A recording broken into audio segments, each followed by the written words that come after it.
Le document que nous voyons maintenant, le document numéroté A09A, Kita, les voyelles, s'exercer en apprenant. On pourra trouver ce document actuellement dans le module de la plateforme de l'hébreu biblique, donc troisième module, grammaire et conjugaison, intitulé Un petit rappel avant d'aller plus loin. Donc c'est un module qui est proposé donc pour la grammaire et la conjugaison de l'hébreu biblique. Et avant d'entamer ce groupe, on vous propose ici ce petit rappel, un petit rappel qui est utile de revoir. Alors ici, nous allons voir l'alphabet, les voyelles, les verbes lilmod et le'ehov. Un rappel, donc, l'alphabet hébreu est constitué de 22 consonnes. Il fut originalement écrit sans voyelles, uniquement avec des consonnes. Le système de vocalisation a été introduit plus tard. On se souvient que les massorètes, donc des sages d'Israël, avaient commencé cette écriture de la vocalisation à partir du 6e siècle après Jésus-Christ. Et ça, c'est clôturé, on va dire, définitivement au Xe siècle. Donc, il y a eu quand même plusieurs centaines d'années de travail ici. Alors, l'hébreu s'écrit de droite à gauche. Il n'y a qu'une seule écriture, les lettres imprimées. Toutes les lettres de l'alphabet hébreu sont donc des consonnes. Les mots hébreux ont comme base 3 lettres consonantiques.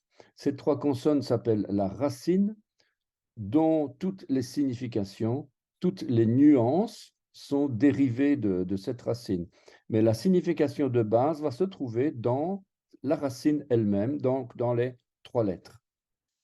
On prend un exemple ici, le verbe Aleph, Mem, Nun, Sofit. Aleph, Mem, Nun, Sofit. 3 lettres. La première signification, on va trouver avec un mot de nifal, un mot de passif, être fidèle, solide, ferme, être stable, être durable. Un exemple dans Nombre 12, verset 7. Moshe bechol beti ne'eman hu. Moïse, il est fidèle dans toute ma maison. Voilà, on a ici le mot, le 1, 2, 3, le quatrième mot, ne'eman, dans lequel on va retrouver la deuxième, la troisième et la quatrième lettre du mot, Aleph, Mem, Nun. Deuxième mot, en Genèse 15, verset 6, va nous donner un mot de ifil, c'est-à-dire un mot de conjugaison causatif où on va faire les choses. C'est ce que le ifil nous explique. Et on va trouver ici avoir confiance, être assuré et croire. Genèse 15, verset 6 nous donne le texte Vehemin ba Adonai. Puisqu'on a ici le yod, le he, le vav, le he, on écrit donc ba Adonai, ba Hashem. Ou bien, si on veut être grammairien, on va dire, on va ba Yeho, Yeho, Yeho. Vous voyez, donc, mais en tout cas, on dit ba Adonai. Voilà ce que signifie le verbe croire en Dieu, avoir confiance en lui d'une telle manière qu'on se sent entièrement assuré.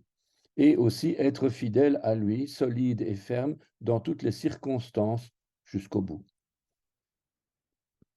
Alors, que trouve-t-on dans cette racine comme dérivé? On va trouver le mot emuna, emuna, aleph mem vav nun he. Emuna veut dire foi, confiance, fidélité, fermeté. C'est un nom féminin puisqu'on a la fin du verbe, du mot avec la lettre he. On retrouve ça dans Habakkuk, Vet Tzadik Behemunato Yehye. Et le juste vivra par sa foi. On ne parle pas de la foi générale, mais c'est de la foi du juste. Voilà ce que signifie le nom foi en Dieu. De la part de l'homme, donc la foi, c'est une confiance ferme et fidèle en lui. Et de la part de Dieu, c'est la récompense de notre foi, qui est la vraie vie qu'il nous donne. Donc, de Emet, le mot Emet, Aleph Mem, Tav, vérité, fidélité, sûreté. On va retrouver ce mot dans Psaume 86, 15. Veata, Adonai, Ve'rav, chesed, ve'emet. Et toi, mon Seigneur, tu es Rav, tu es plein de miséricorde et de vérité.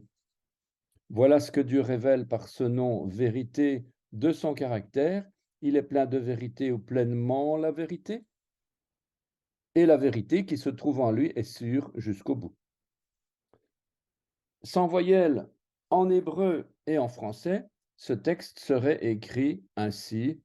Shlum, shlum, yir, shlum. On a bien compris que c'est comme si on écrivait, on disait en français Dmdes, le pix, Jérusalem. Donc on voit bien que demander la paix de Jérusalem est Shalom, Shalom, Yerushalayim.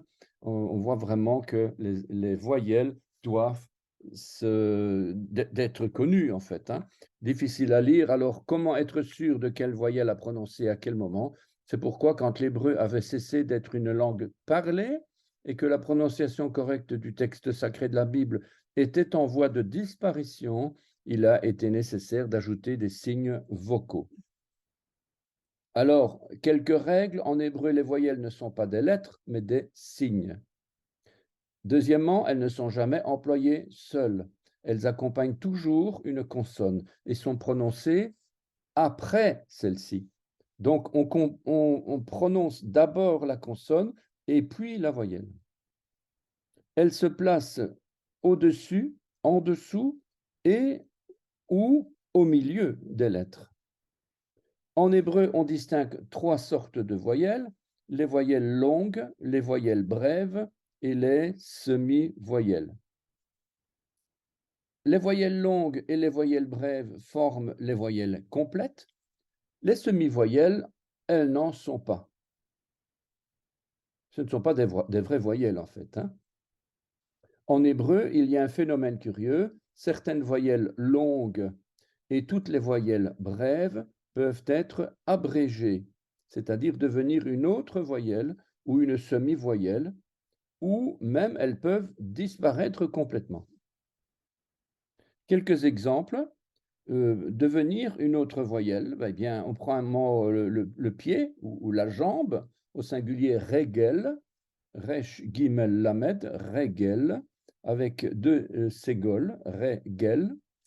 Au pluriel, duel, on a deux pieds, on n'en a pas trois, donc ça va être toujours duel, deux.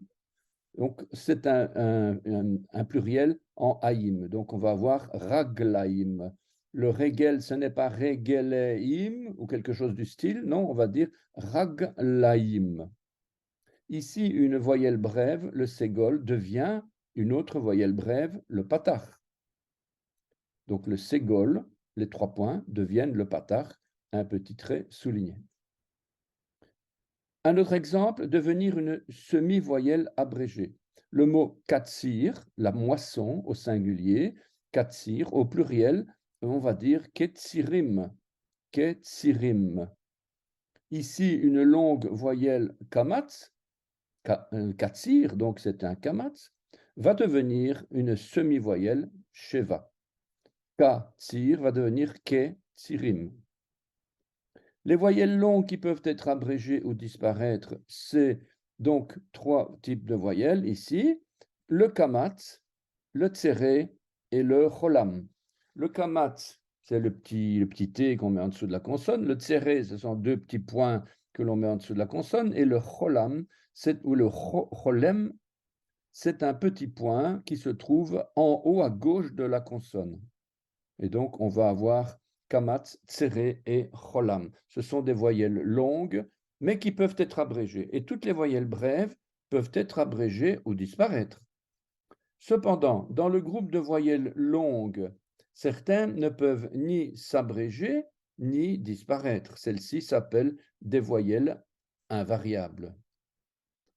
Les voyelles longues invariables, lesquelles sont-elles? On a d'abord le kamatz avec un aleph. Donc, on a le dernier mot, le mot qui se lit, et puis sur la dernière lettre de la racine, on va ajouter un kamatz. Sous la dernière lettre, on va ajouter un kamatz, et on va terminer le mot avec un aleph. Ou bien, on a, par exemple, des mots au féminin, eh bien, on va avoir ici un kamatz suivi de la lettre He. Donc là, on a un kamatz suivi de la lettre Aleph. Ici, on a un kamatz suivi de la lettre He. Ça, c'est pour la voyelle A. Pour la voyelle E, on va avoir le tséré yod. Un tséré yod, comme par exemple dans les différents états construits. Les états construits, on en a parlé déjà. Eh bien, donc, on a le tséré suivi du yod.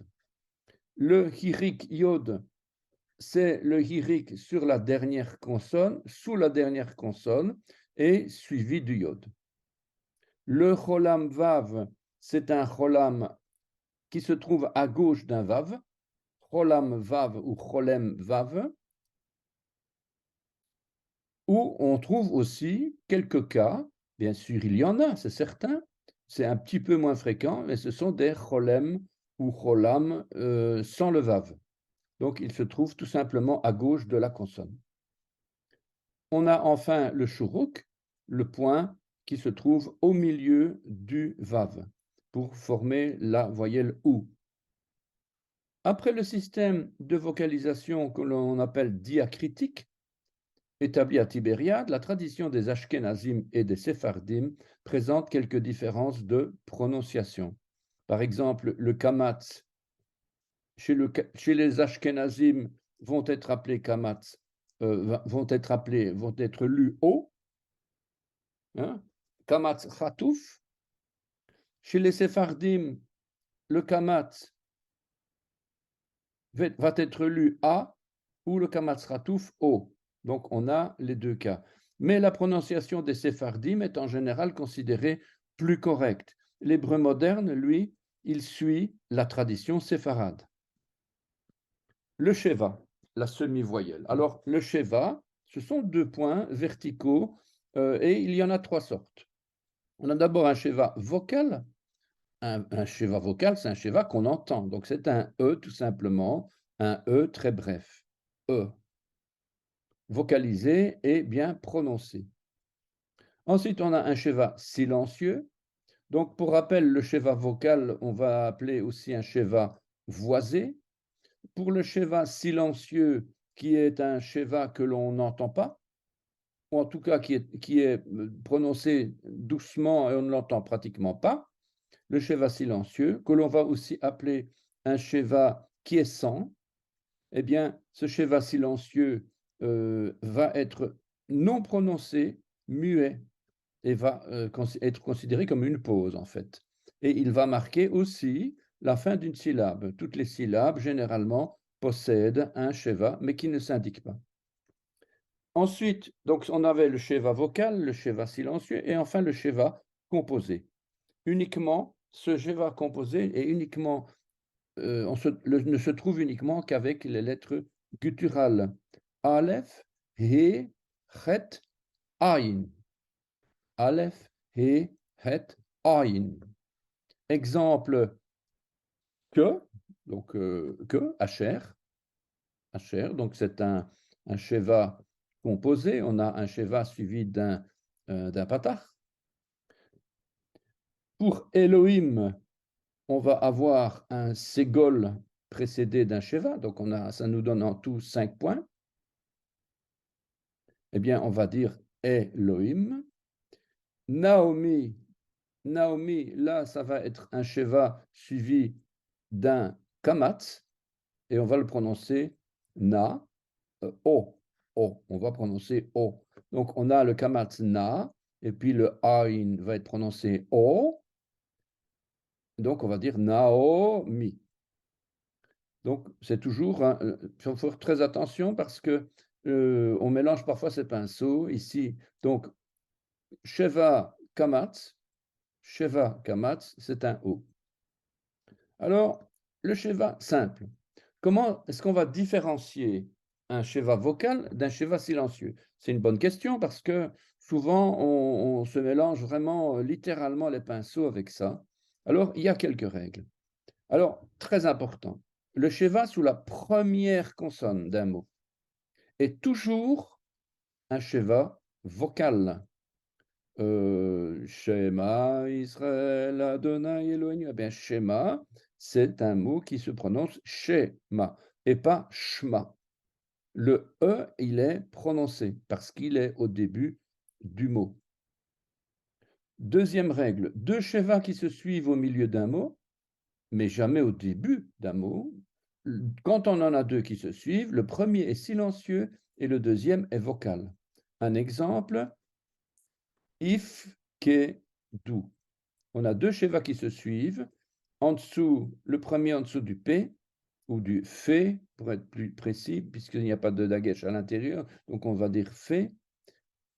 Ensuite, le kof va être prononcé ke. Donc on va lire if, ke, du. Le sheva sous la dernière consonne d'un mot est toujours silencieux. Le sheva sous la dernière consonne d'un mot, et généralement, lorsqu'on n'a pas de vocalisation sur la dernière lettre, eh bien, on peut savoir qu'en fait, il y a un sheva qui ne se voit pas. Ainsi, la règle 3, donc le sheva sous la dernière consonne, l'emporte sur le sheva de la règle 2.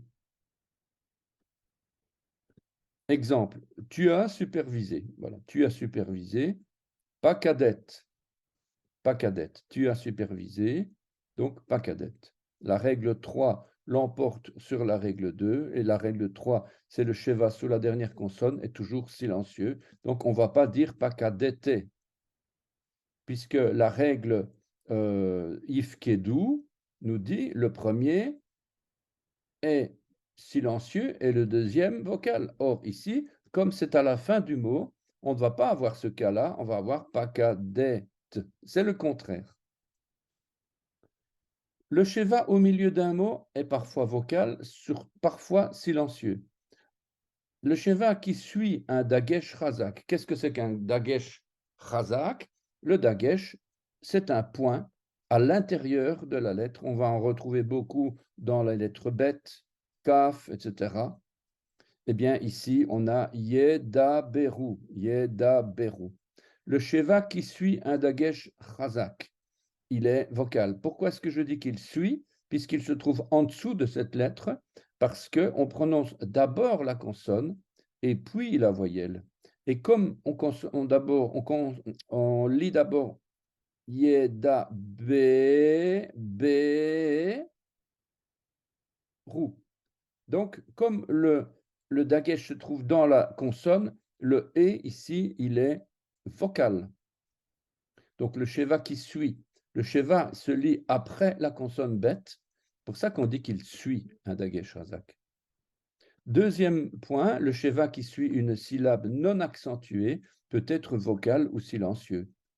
S'il est vocal, une petite ligne verticale appelée metek suit la voyelle qui le précède. On a un exemple avec la sagesse, elle est sage.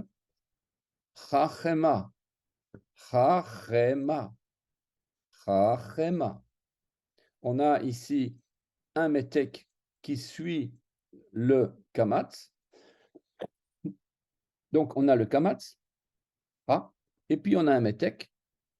Et puis après le cha et après le metek, on a un chaf avec un sheva. Eh bien, ce chaf avec ce sheva sera vocal. On va dire chachema. Attention, cette première voyelle kamatz chatouf se prononce ici normalement O. À cause du metek, elle devient kamatz, A. Mais sans la ligne verticale, metek, le sheva ici deviendra silencieux. Exemple, je reprends mon mot chachema et on va dire, on va plus avoir ici elle est sage, mais on va avoir la sagesse. Et la sagesse, c'est la même racine, chachma, chochma, et bien on va voir ici chochma. Chochma. Le kamatz est un kamatz katan. Choch, sous le chaf de la deuxième lettre, le sheva est muet, il est silencieux. Donc on va dire chochma. Alors, ensuite, le sheva vocal, quelques récapitulations. Donc, il y a 4 cas où le sheva est toujours vocal. Petit récapitulatif. Il y a donc 4 cas où le sheva est toujours vocal et donc prononcé. Le sheva au début d'un mot, Shema Israël Adonai Eloheinu Adonai Echad, c'est Shema, donc le premier Sheva, il est vocal, on l'entend. Deuxième cas, le Sheva qui suit un Sheva silencieux, Yifkedu, donc le premier est silencieux, le deuxième est prononcé, Yifkedu. Troisièmement, le Sheva qui suit un Dagesh Chazak en dessous d'une consonne avec le Dagesh Chazak, donc Yeda Beru, eh bien, on va avoir ici un Sheva vocal. Et enfin, Chachema, elle est sage, c'est bien ça qu'on avait vu ici, hein, Chachema, elle est sage, ici, voilà, Chachema, parce qu'il y a un métek. Eh bien, le Sheva qui est précédé d'un métek, donc le Sheva du Chaf, il est précédé devant lui, donc il y a un métek, eh bien, on va prononcer Chachema. Alors, autre chose, la lettre He et le patach furtif. Le patach furtif est la lettre He. Donc, la lettre He, cette lettre accomplit deux fonctions à la fin d'un mot. On parle de la fin d'un mot. D'abord, comme voyelle, habituellement, elle va indiquer un long A. Dans ce cas, le He devient muet. Je prends l'exemple de la Torah, l'enseignement, l'instruction. Je vous rappelle tout de même qu'on dit que c'est la loi, etc. Mais c'est plutôt de l'instruction, de l'enseignement. On instruit.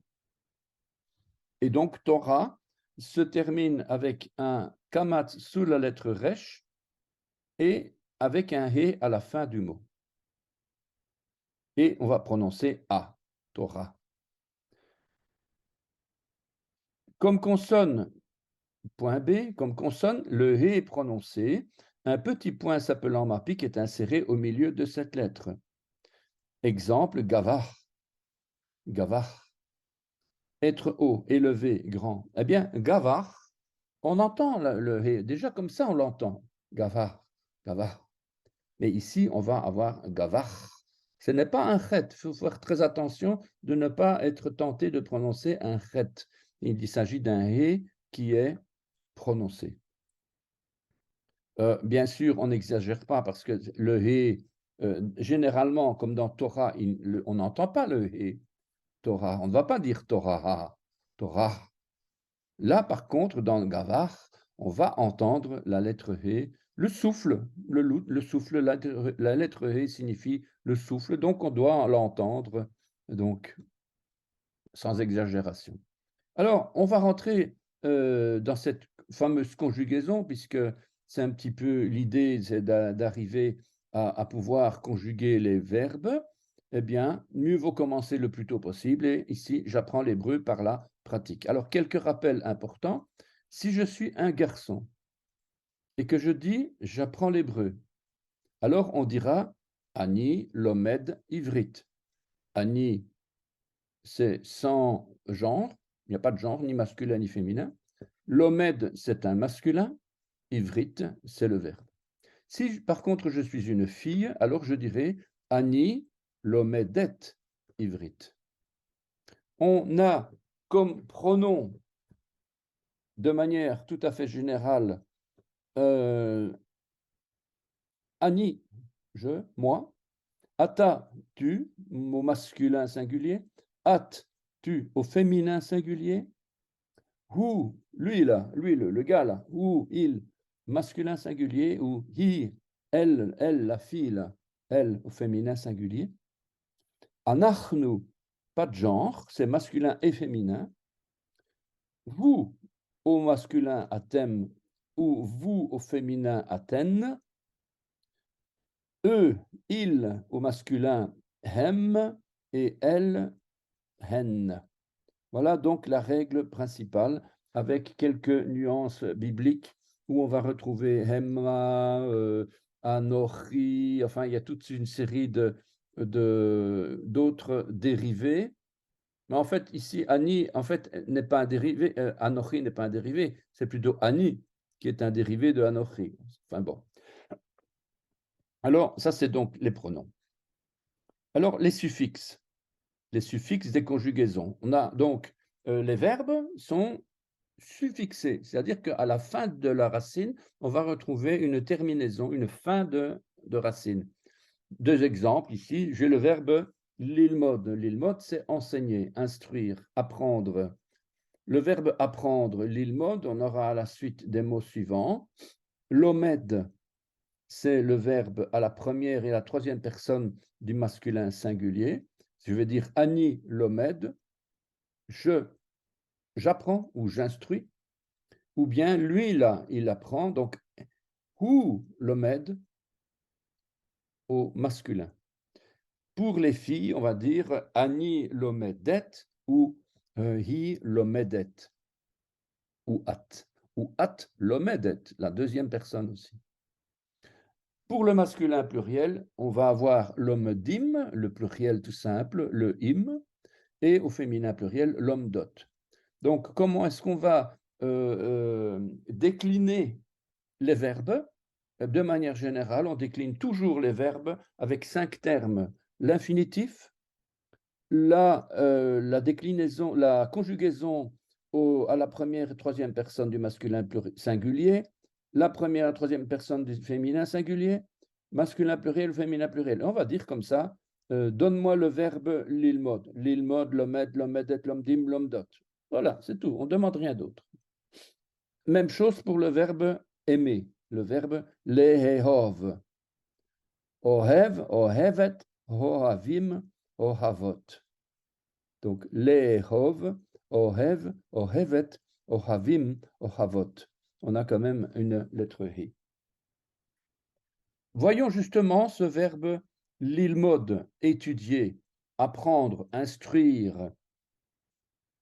On verra plus tard pourquoi je dis enseigner et apprendre, parce que en quelque part, c'est le contraire. Apprendre et enseigner, c'est le contraire. L'un il donne et l'autre il reçoit. Donc, mais on verra ça plus tard. Pour l'instant, on parle de la racine de l'enseignement. Alors, on a un tableau ici, un tableau qui n'est pas un tableau de conjugaison biblique, c'est un tableau de conjugaison de l'hébreu moderne. Il faut quand même bien préciser.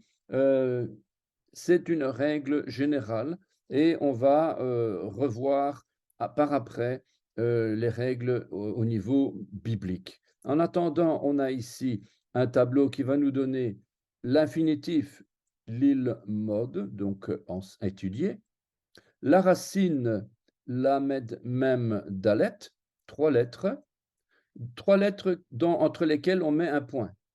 Un point, un genre losange ici, mais ça, bon, enfin, soit. Mais en tout cas, c'est pour bien montrer que la racine n'est pas un mot en tant que tel. On ne le traduit pas, on ne le lit pas, on ne dit pas la racine lomed ou lamad, on dit la racine lamed mem dalet. Par l'habitude, finalement, on va dire la racine lomed, lamad, mais la racine en elle-même, c'est trois lettres qui n'ont pas de prononciation ni de traduction. Elle a juste un thème qui a une signification. Au présent, on va appeler le présent le pa'al. L'accompli ou le passé, on va dire shelamim. Et à l'inaccompli, c'est-à-dire le futur, on va dire atid, yif'al, yif'al, yif'al, yif'al. On va remarquer d'ailleurs qu'on part toujours de la racine P, Aïn, Lamed pour les verbes. P, Aïn, Lamed qui va être conjugué au futur et qui va donner Yif'al. Yif'al. Mais on a toujours P, Aïn, Lamed. Le futur est toujours précédé d'un yod à la première personne. Donc c'est le yiktol, ce qu'on va appeler le yiktol en termes techniques. Et donc, mais on a toujours la racine P, Aïn, Lamed. Voilà. Alors, prenons ce tableau. Donc, on a premier masculin, première personne du masculin singulier, première personne du féminin singulier, et ainsi de suite. Donc, vous avez premier, deuxième, troisième, première masculin pluriel, première féminin pluriel, deuxième et troisième. Vous avez donc ici 2, 4, 6, 8, 10 et 12 lignes. Alors, le pronom, on l'a vu tout à l'heure, je le remonte ici. Donc, on a ani, ata, at. je, tu, il, elle, nous, vous, il, elle. Donc, ani, ata, at, hu, hi, anachnu, atem, aten, hem, hen. Eh bien, on va retrouver ça en hébreu ici. Lisons-le ensemble. Ani, ata, at, hu, hi, anachnu, atem, aten, hem, hen. Alors, si je veux étudier, je vais dire au présent Ani lomed. La fille va dire Ani lomedet. Toi, le garçon là, Ata lomed. Toi, la fille là, At lomedet. Le garçon que vous voyez là-bas au loin, il étudie l'hébreu. Ou lomed. La fille là-bas, celle que vous voyez là, qu'est-ce qu'elle fait? Elle apprend l'hébreu. Hi lomedet.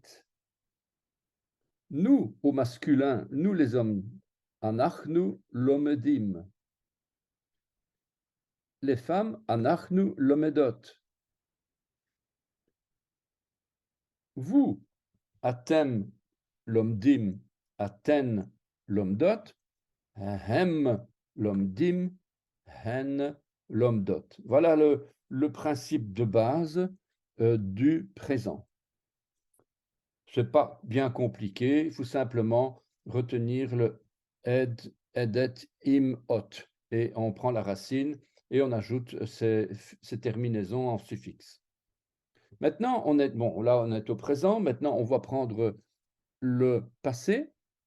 Le passé, donc, on va prendre ani lamadeti. Ani lamadeti.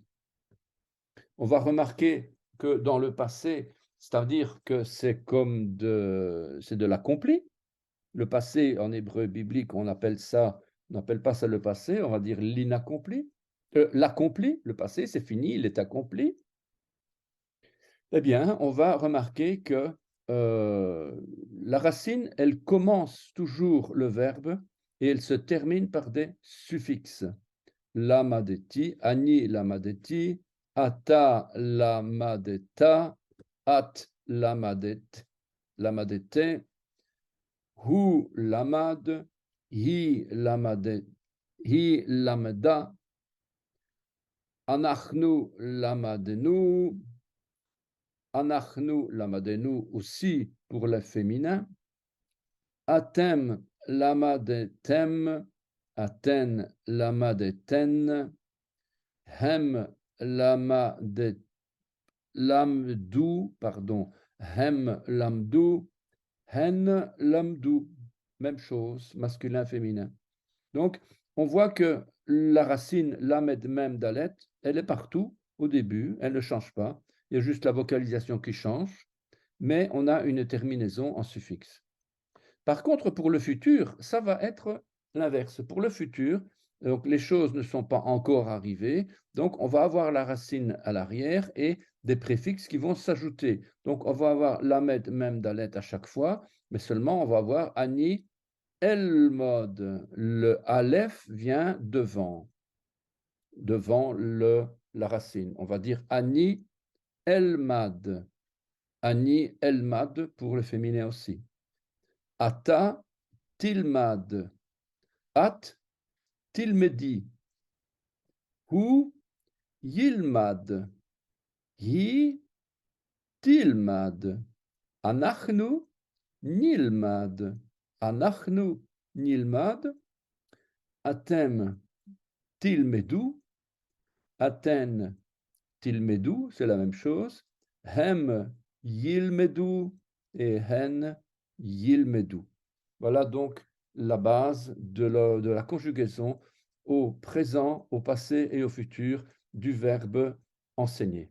Et on a ici encore l'impératif et aussi on va avoir d'autres cas de participe présent en passé. Mais ici, comme c'est un tableau d'hébreu moderne, on va se cantonner pour l'instant à cette règle. Et ici, à l'impératif, on a la deuxième personne du singulier masculin-féminin et la deuxième personne du pluriel masculin-féminin. On va avoir lemad, limdi, limdou, limdou. Voilà donc les règles. Alors, on va devoir on va devoir expliquer par après que dans l'impératif, on va avoir autre chose parce que l'impératif biblique n'est pas l'impératif de l'hébreu moderne. On va avoir un impératif de la première personne, de la deuxième personne, de la troisième personne au masculin, au féminin, au singulier et au pluriel. Donc, on va avoir la conjugaison complète et on va appeler ça du coortatif, du volitif, etc.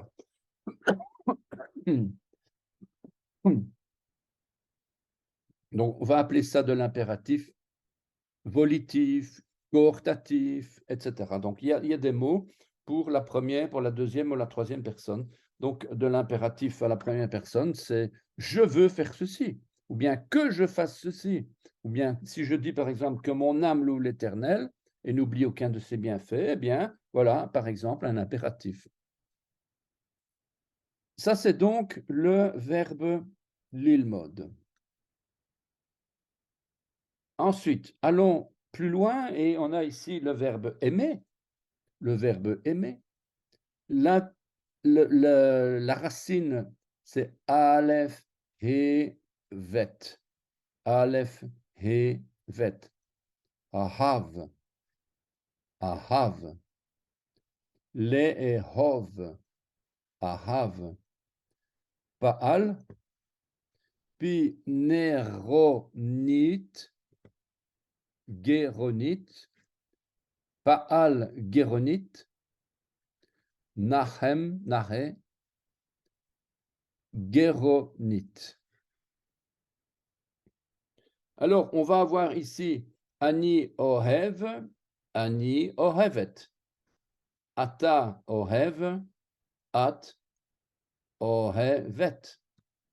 U ohev, hi ohevet. Anachnu ohavim, anachnu ohavot. Atem ohavim, aten ohavot. Hem ohavim, hen ohavot. Voilà donc la première conjugaison au présent du verbe aimer. Au passé de maintenant, on a toujours le radical, la racine au début et les suffixes viendront après. Ani ahavti, mais on va prononcer ohavti.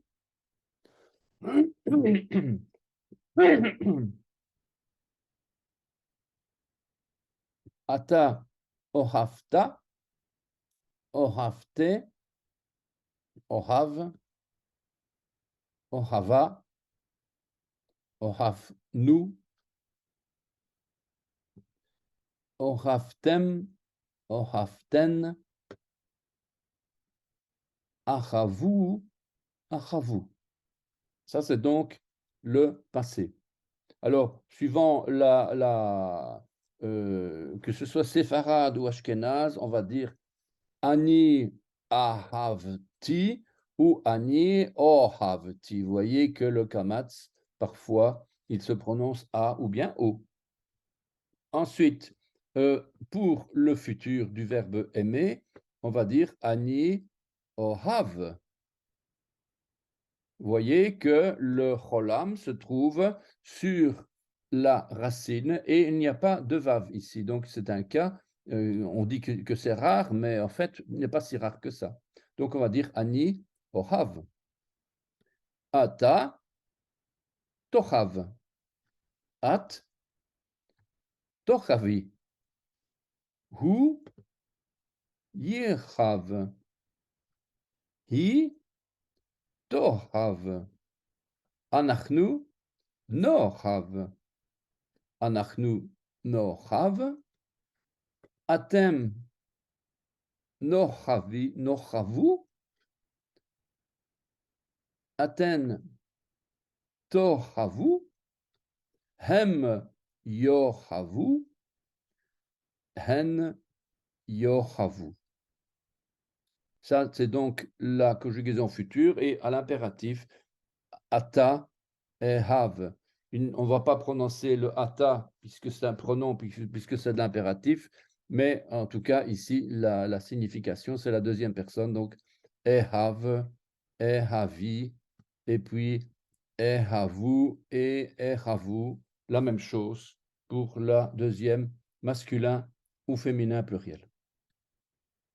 Voilà donc, on termine ici. Je vous rappelle pour le verbe ahav ou ahab, puisque la racine c'est aleph, he, bet.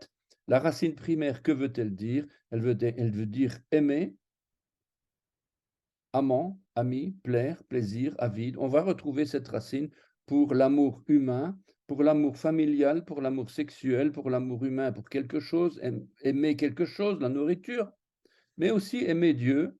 Donc, c'est un mot générique qui est très général, hein, très généraliste. Et je rappelle aussi pour l'instruction, l'amad, la racine primaire, donc ici c'est enseigner, apprendre. Vous voyez bien que ça va dans les deux sens, hein, celui qui enseigne et celui qui se laisse enseigner. Enseigner, apprendre, exercer, donner de la science, maître, instruction. Mais d'une manière générale, le mot apprendre, c'est un dérivé parce que le mot lamad, lamet, même dalet, c'est quelqu'un qui va instruire. Pourquoi est-ce que cette lettre, ce mot commence par la lettre lamed? Justement, la lettre lamed est une lettre qui est la plus haute de toutes et c'est celle qui va être instructrice de tout l'alphabet. Elle va enseigner les autres et c'est pour ça qu'on doit la voir de loin. Un professeur est debout et les élèves sont assis. Et c'est ce qu'on voit vraiment dans la lettre lamed,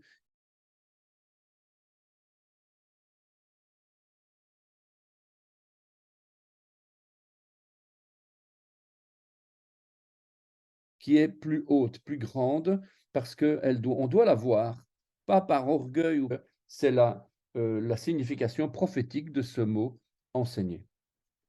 Voilà, donc je m'arrête ici pour ce document. Merci bien à vous.